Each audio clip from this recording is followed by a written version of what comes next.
Hello,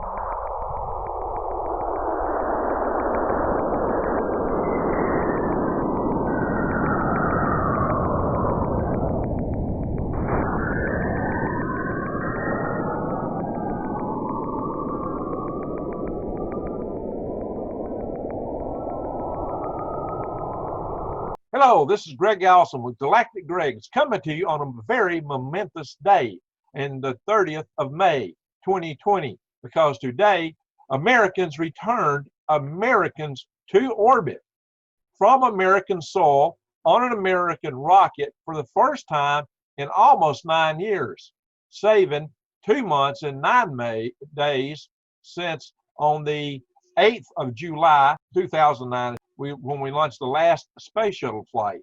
I was there at the previous launch myself. Now, we have launched on a rocket. Not only is this historic because we returned to orbit after almost 9 years, but we've done it on a pretty much commercially developed rocket. I say pretty much because really and truly NASA still funded this, but it was a different contracting method completely and an innovative different way of developing rockets, largely developed by SpaceX. In fact, it is a SpaceX rocket, the Falcon 9. And the Falcon 9 rocket carried a SpaceX capsule, the Dragon capsule. This is the Dragon 2. Dragon 2 Demo Flight 2. Now, on this capsule, the men that returned Americans to orbit were Robert Behnken and Douglas Hurley, known as Bob and Doug.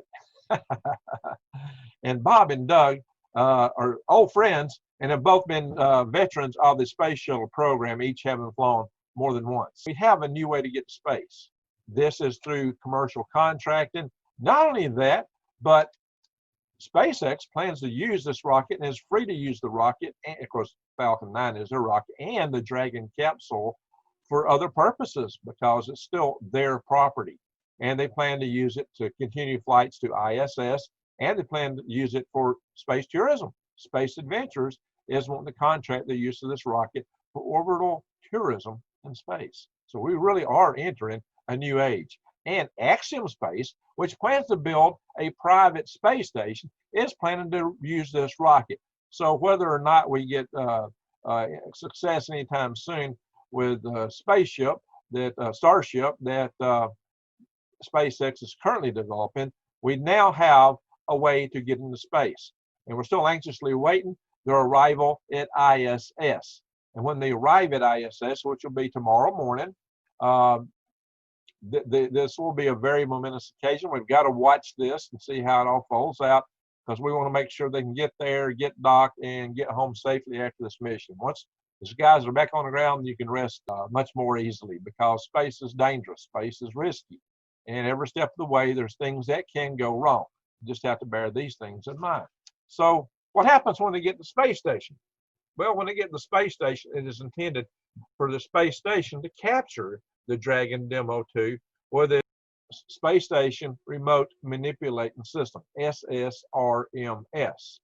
And the Space Station Remote Manipulating System has a system on it called backdrive. It's going to capture a grapple fixture, probably a power data grapple fixture, on the Dragon Demo 2 vehicle, and it has the capability in it to match the rates of gravity and then to slow it down and electrically brake it with its motors to the same rate that the space station's moving as it pulls it in to the docking adapter. Now, should ISS not comply, should there be a problem with the SSRMS, the Space Station Remote Manipulating System, which is the big robot arm, about 60 foot long, as opposed to the robot the Canadians built that we affectionately call Dexter now, a special purpose Dexterless manipulator. Like to say, for a worm farmer. So, I've worked that system for years. I know about special purpose Dexterless manipulator. And it's a RU tool change-up mechanism that's on the end effectors of it, things like that. The handles that it grapples into, H handles, microconicals, I know all about those things. But no, it's not built to handle a large thing like the Dragon. That robot is meant to handle orbital replacement units. But a lot of people know that robots. But the Space Station Remote Manipulating System is much like the robot arm, that was on the space shuttle itself, except the SSRMS is capable of going end over end and operate from either end of it. It's independent. It can inchworm around and operate from either side from any power data grapple fixture on the ISS. But should the SSRMS or the automatic data systems in ISS be somewhat not compliant or totally functional, i.e. HAL does not want to open the pod bay doors, then the astronauts on board are free to take control and manually dock into the space station. Greg, why would we berth instead of docking? Well, we would berth because it's easier on the structures. It's easier on the structures of the capsule. It's easier on the structures of ISS because it's a gentle mating process as opposed to going bang. Bang works. I think they went bang on the cargo flight, the Demo 1 of Dragon 2 design concept. Now, the Dragon 1 was a cargo vehicle. Dragon 2 is the crew version. Dragon 2 Demo 1 was the flight that we did that went to the ISS originally. Now, the Dragon 1 actually berthed on the space station. The Dragon 2 Demo 1 was docked on the space station on the 2nd of March 2019. Unfortunately, on the 20th of April 2019, it exploded. I mean, it went to space station, took cargo, had a successful flight, carried a dummy and came home, splashed down successfully. But they were doing a test of the launch escape system, which is a new system on Dragon 2 vehicle. Dragon 2 vehicle has a launch escape system. And the launch escape systems are 4 thruster bays around the capsule. You've probably seen the indentations. Each has 2 Super Draco motors in it. And they had an explosion because there was a leakage of the dinitrogen tetroxide into the helium line that pressurized the system, which basically got a little fuel in it, damaged the valve. Later, they replaced all that with burst discs. So they fixed the design. But it blew up the capsule that first went to ISS. And they had hoped to use that in some of the in-flight abort tests, and they weren't able to do that. So they had to build another capsule for that, and they had to go through an investigation. So they had hoped to already have launched the Demo 2 mission, and it was delayed by all this. But still SpaceX beat Boeing because the Boeing CST Starliner should have already been flying there too. But they've had very significant software problems with the Starliner program. There was the ones that caused it to basically abort orbit originally. And then when it splashed down or landed, actually it landed, they found numerous other problems in the software. And they were just lucky that things weren't worse than what they were. They were lucky that we got that back. And so there's a lot of concerns about the software safety, the software integration for the Boeing CST Starliner. SpaceX has a lot to be proud of today. As we all know, they had another accident with their Starship development yesterday, an explosion. They've had quite a few of those of late. And it always seems to be related to those stinking welds, you know. Hey, Elon, get away from this, all these little tuna cans that you're welding together, all these welds you're putting out there. Oh my gosh, you know, a rocket's only as strong like a chain. A rocket's like a chain with lots of links. And it's only as strong as the weakest link. If you're putting all those welds in that system, and there's guys on there manually welding all this stuff, you know, somewhere you can have something somewhat less than totally perfect. So you're doing it outdoors, Elon. Geez, guy. How about coming across bigger sheets, less welds, different welding techniques, do it indoors, have better quality control or something, Elon. Come on, guy. Well, you solved a lot of problems. You got a lot farther down the road this time. I give you credit for that. And I hope to see the Starship flying. And I'm really happy that the people in Boca Chica sold out and left, because Starship is about 2 times a Saturn V rocket, or a Russian N1 in terms of power. And when the Russian N1 exploded over the pad, it flung debris for 6 miles. And Boca Chica was only 2 miles away. So, all right, I beat on that horse before. We'll be talking more in the future about this Boeing CST Starliner.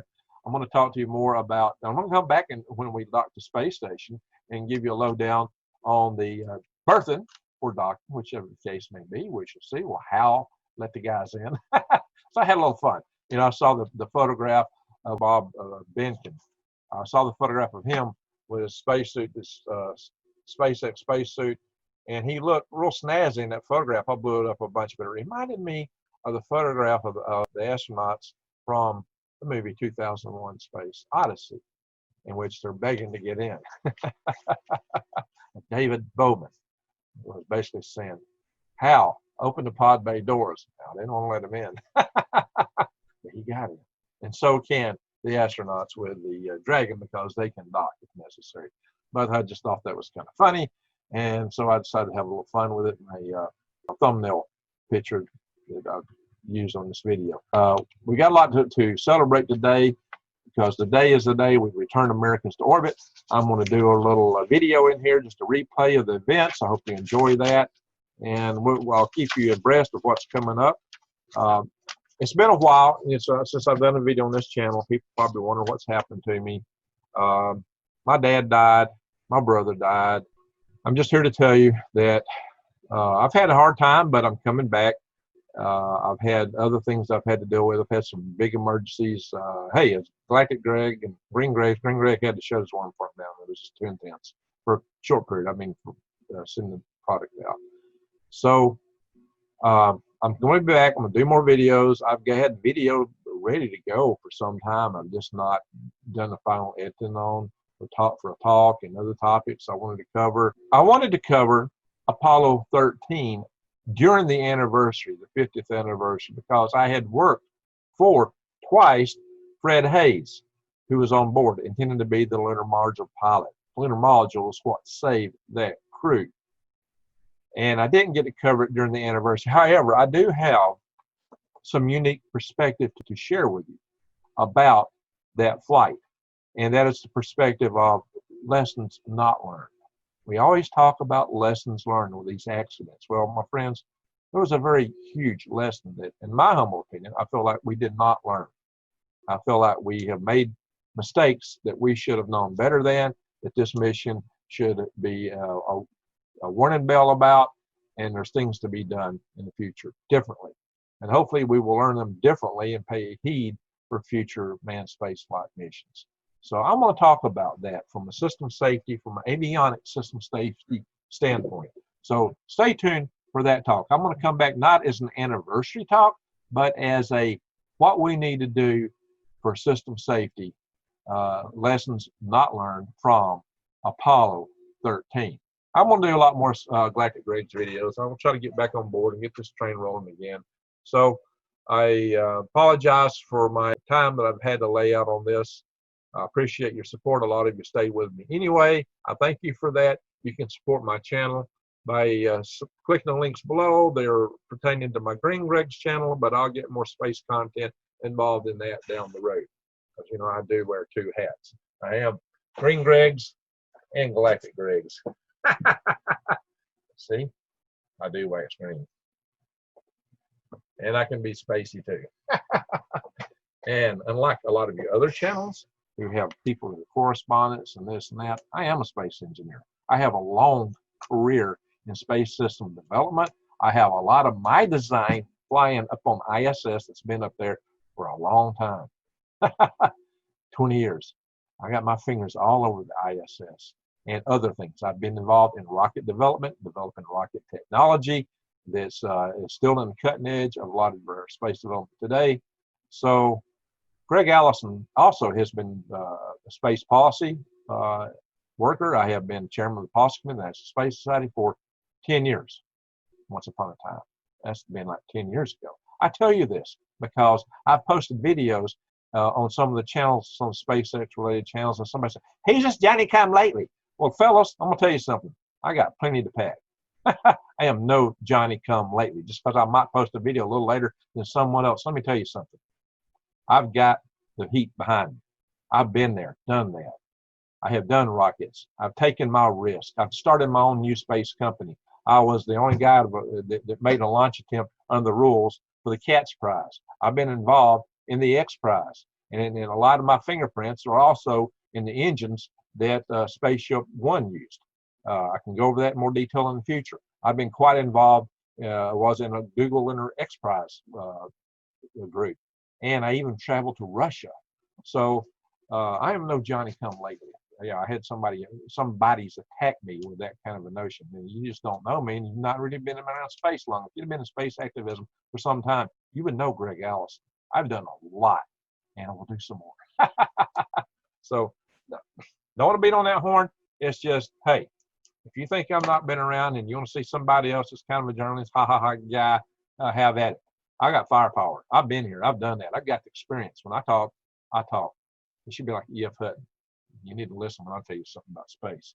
Now, a lot of times I cut up. I may not drill into every nut and bolt detail, and I'm not going to sit here and give you a fly-by-fly every day nuts and bolts of what's going up on a pad or something that's going to blow to pieces. I like to wait till I get a little more assurance before I cover it, at least right now, because I have a day job and I've got side businesses that I run. So I'm a busy puppy. So I don't have time for all that. For those guys that do that, that's great. That's wonderful because it's a fun thing to follow. It's absolutely fun. It's good. It's just not what I'm doing right now. So that's what you want. Have fun. But when I come on board and I'm telling you something, pay attention. I may not be the latest one to say, hey, we got to orbit. But he also told you about the back drive on the SSRMS, Space Station Manipulating System.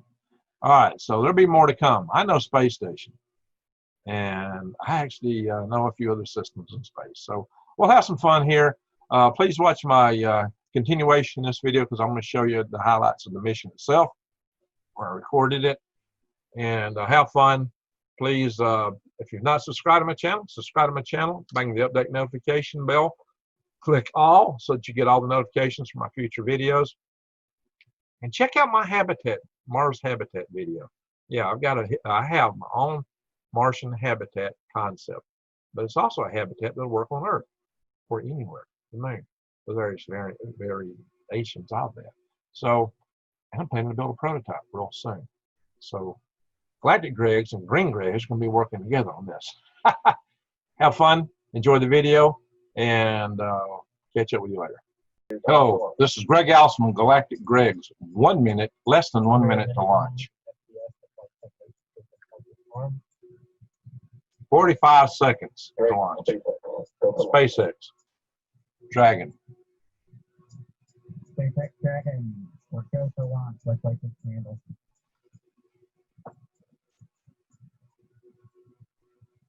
All right, 30 seconds.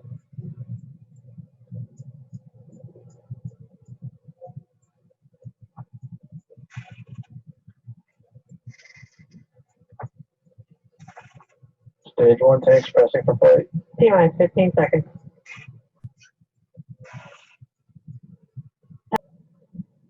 We're in the throttle bucket. Would say all systems are go. Vehicle is supersonic. We exceeded Mach 1 on the Falcon 9. M1D throttle up. We're throttling back up to full power as we're through max Q. Copy 1 Bravo. We heard that 1 Bravo call out. That's just the second abort zone that they're in. They'll continue to be on this until the first stage has done its job and they switch over to the second. At this point, Bob and Doug pulling about 2.3 Gs, 2.3 times the Earth's gravity, already moving at over 1,500 miles per hour. You've heard the call out for MVAC engine chill. That's getting the MVAC engine ready to light. That'll come at about 2:44 into flight. Right now, everything continuing to look good. Next major event coming up is going to be the triple. We'll have main engine cutoff of the 9 first stage engines, stage separation, and then ignition of the second stage engine to continue to carry astronauts into orbit. Coming up in about 20 seconds. M1D throttle down.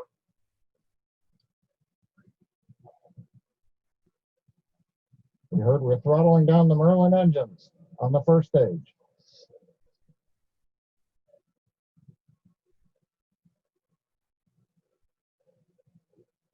And we have Miko. Nico. Falcon stage separation confirmed. 2 Alpha. And back ignition.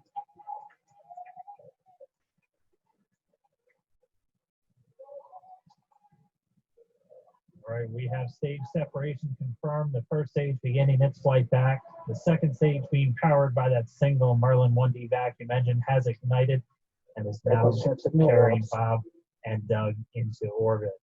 So they're going to continue under the power of this second Stage stage, 2 propulsion is nominal. which will cut off at SECO, or second engine cut off, about 8 minutes and 44 seconds into today's flight. So a little over 5 minutes to go still on this second stage. We heard the call out to Alpha, so they're now in the longest abort zone that carries them all the way from about North Carolina up the eastern seaboard, almost to Canada. Things looking good though, getting good call outs, nominal propulsion on that second stage. Bob and Doug continuing to make their way into orbit.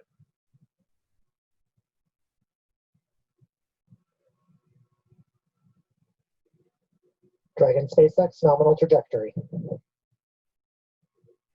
Acquisition signal Bermuda. SpaceX Dragon nominal trajectory. All right, hearing nominal trajectories, the Dragon pointed in the right direction, continuing to make their flight uphill. Heard acquisition of signal Bermuda. That's one of the other ground stations that they're using to get telemetry and data back from this spacecraft. Stage 2 propulsion is still nominal.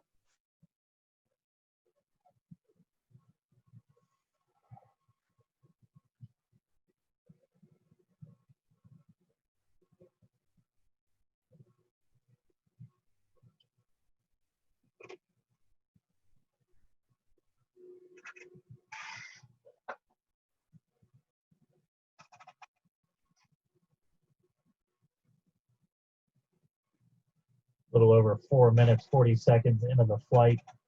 Bob and Doug flying at more than 5,600 miles Dragon per hour. SpaceX nominal trajectory. Already almost 200 miles downrange from the Kennedy Space Center. Nominal trajectory continuing.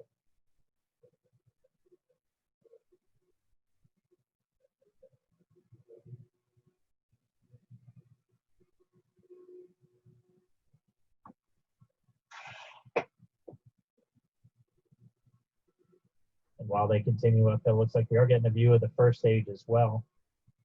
Up on your right screen, you can see that first stage with the grid fins deployed. It's making its way back to attempt to land on our drone ship, Of Course, I Still Love You Today. We're just about a couple minutes away from the entry burn, and that's where 3 of the 9 Merlin engines do ignite to help slow the vehicle down as it re-enters back into the Earth's atmosphere. And then after the entry burn will be the landing burn, which is just a single engine Dragon burn. SpaceX nominal trajectory. And you heard Starting chill for entry burn. there's that call out. They are still on a nominal trajectory on Dragon, still on second stage, and that's that MVAC engine on second stage on your left screen.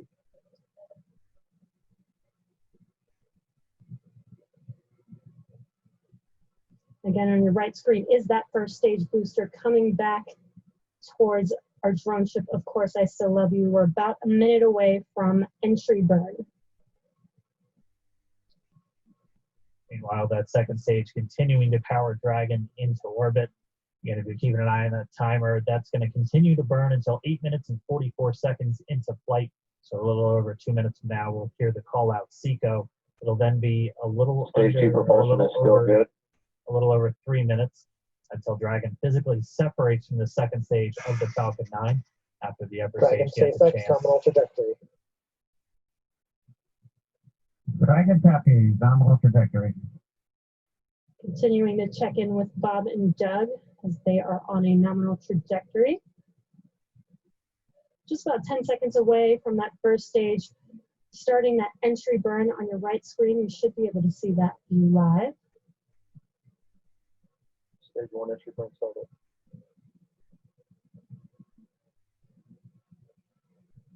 And there is that entry burn beginning. This burn lasts about 36 seconds long. Stage 2 FTS is saved.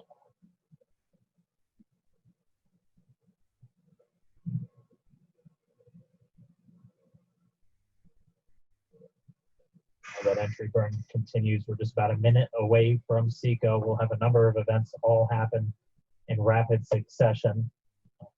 It'll be the second engine cutoff. We'll be looking for that stage 1 landing burn shortly after.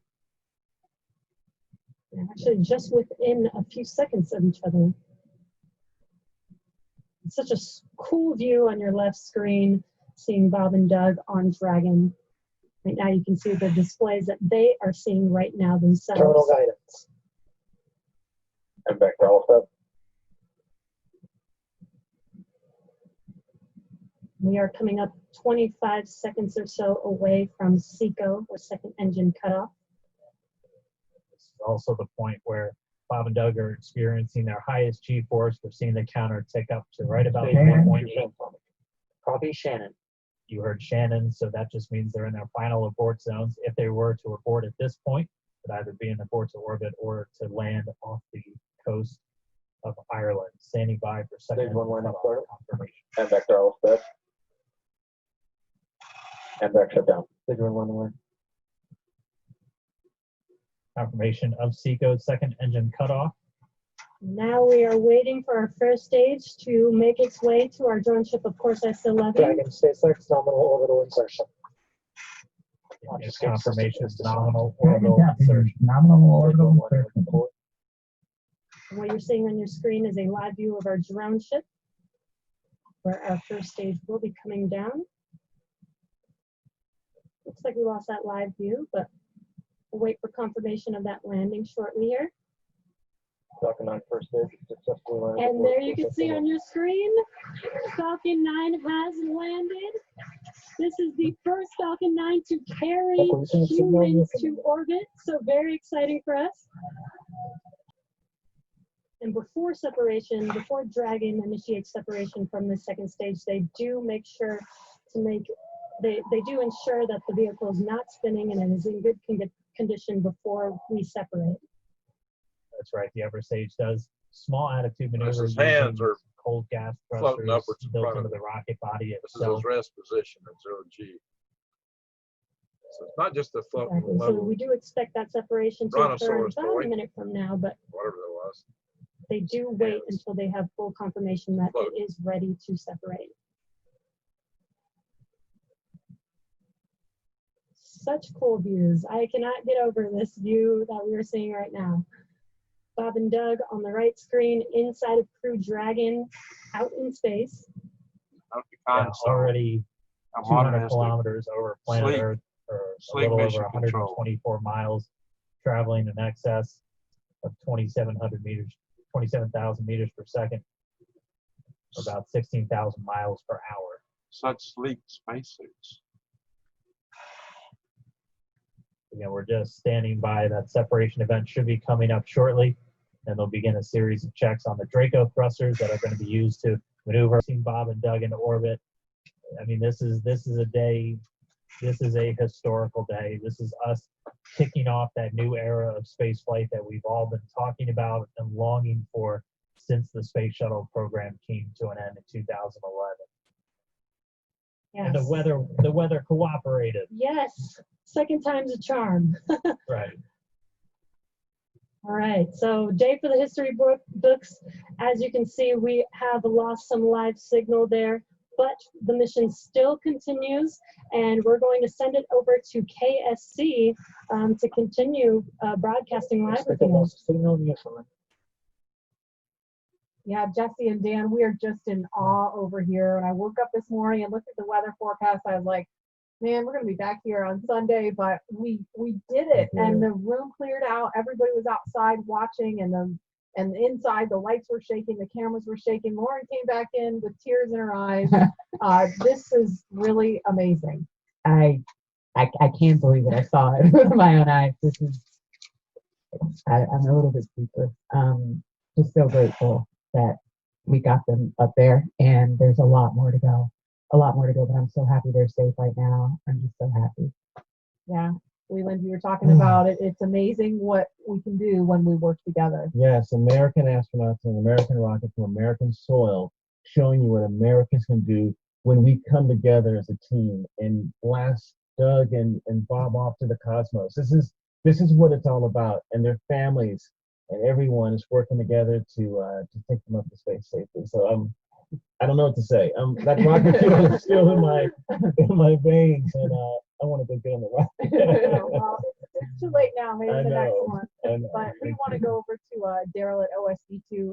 He's there with the administrator who hopefully has more word than we do because we're still kind of speechless. Daryl? Incredible here, Marie, at the Operations Support Building, where a chorus of applause has been happening from the beginning of launch and throughout the various stages. Some very special guests were here to watch it. That includes President Donald Trump, Vice President Mike Pence, and NASA Administrator Jim Bridenstine, who joins me now. And you were with the President and the Vice President. America's back, launching human astronauts again. Tell me how you feel about that, and tell me about the President watching launch and what happened there. So this has been a long time coming. It's been 9 years since we've launched American astronauts on American rockets from American soil, and now it's done. We have done it. It's been way too long. I want to give a lot of credit to Charlie Bolden. He was my predecessor as the NASA administrator. He fought hard for this program at a time when it didn't get any support in Congress. We now have an administration that is fully supportive of our spaceflight initiatives, not just on the exploration, discovery, going to the moon, onto Mars, but also from a Space Force perspective. Our budgets are going up, things are strong, and today was just just an amazing day. You know, one of the things the president did right out of the gate when he became president is he created what's called the National Space Council, and he put the vice president as chairman of the National Space Council. And on that National Space Council, you've got the Secretary of Defense and the Secretary of State and the Secretary of Commerce, the Secretary of Transportation, the Secretary of Education, the Chairman of the Joint Chiefs, all of these different amazing individuals that deal with space day in and day out. A lot of people don't realize how many parts of the federal government deal with space. And the Vice President invited those members of the National Space Council here as well. So we just had, and then we had members of Congress, bipartisan members of Congress, Republicans and Democrats, who have been involved in supporting this program, you know, for a long time now. So I'll just tell you, I'm breathing a sigh of relief, but I will also tell you, I'm not going to celebrate until Bob and Doug are home safely. Tomorrow, they're going to dock to the International Space Station. Tonight, I'm heading to Houston to be at the Johnson Space Center when that happens. So it's a bit of a relief. The nose cone is now open. It's now deployed, which means that you know, now we're going to go into some burns. We're going to have some phasing burns. We're going to have some you know, boosting burns, and we're going to get as much as we can in alignment with the International Space Station as early as possible here. But also, I know it's hard, but you know, the big thing that we need to do now is we got to get Bob and Doug, who have now gone through this exercise twice. They need to get some rest. But I can guarantee you there will be no rest for a good amount of time while they're up there in orbit. And they are certainly on their way, and a lot of people joining us for this entire celebration and watch it. We just heard 10 million people watching live as this launch happened, and President Donald Trump becoming the third sitting president to watch a launch live from the Kennedy Space Center. The first, to be clear, I think he's the only sitting president to watch American astronauts launch on a brand new rocket that has never launched before, and that's a big risk. You know, he also said we're going to go to the moon by 2024. That means he's putting himself at risk to say, look, I'm going to be accountable. Potentially, I'm going to be accountable to the initiatives that I put forward. And I think we have not had that kind of leadership for space in a very, very long time. And we're so grateful for it. what was it like watching the launch of the president? How did he react? Oh, I'll tell you, it's obviously something that is near and dear to him. He said it a year and a half ago. He put it in the State of the Union speech. He said, we're going to launch American astronauts on American rockets from American soil. And of course, I was like, in my head, I'm thinking, we better get after this. And of course, we've worked overtime to make it happen. We might be a little behind schedule, but we got it done, and we got it done safely. We're knocking on wood, but so far so good. It's looking good. You personally, Jim, as that rocket was lifting off and you felt that rumble? Yeah.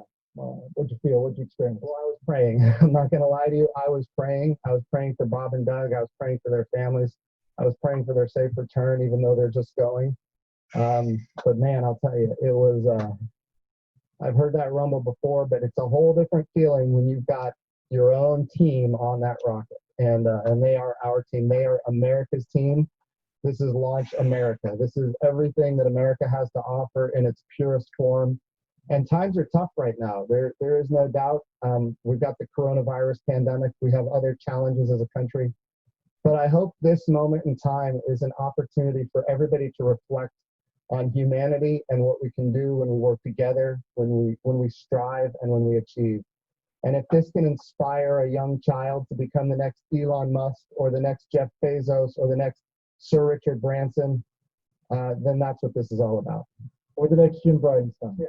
Well, I wouldn't put me in that category, but well, we appreciate your leadership for the space agency at this time, and congratulations on an amazing day in the launch. thank you. It's been a great ride. All right, very good. Bree, we'll send it back to you in the studio. Doug and Bob are on course to arrive at the International Space Station tomorrow, May 31st at 10:27 a.m. Eastern Time. And we'll be staying on the air for continuous live coverage along the entire ride to the station. So though our coverage here is concluding, we will turn it over to the teams in Hawthorne and Houston to take us through the next phases of the Demo 2 mission, all the way through hatch opening and a welcome ceremony on the space station for Bob and Doug tomorrow.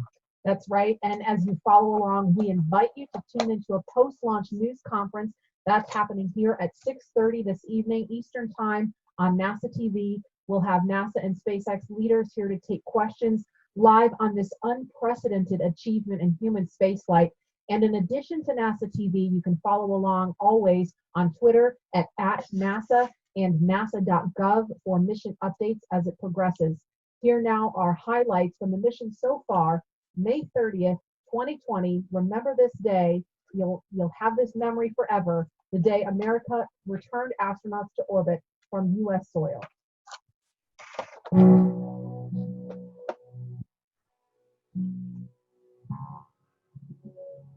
Wow, we're making history again. Let's go.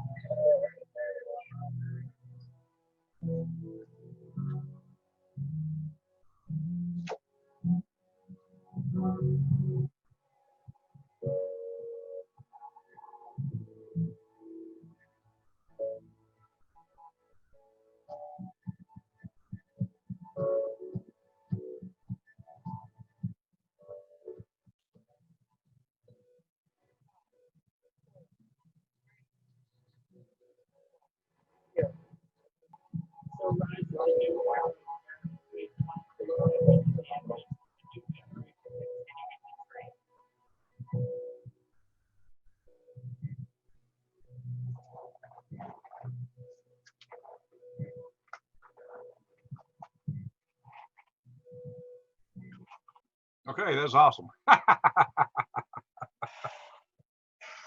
Finally, Americans returning to orbit from American soil, 30 May 2020. A year that we hope will bring us plenty. It's already brought us plenty that we didn't want. Let's hope it brings more that we do want. So, check my links below. You can support my channel by supporting my links to Green Greg's. And I'll come back to you again with updates from the docking with ISS. And my friends, I want to say thank you for watching.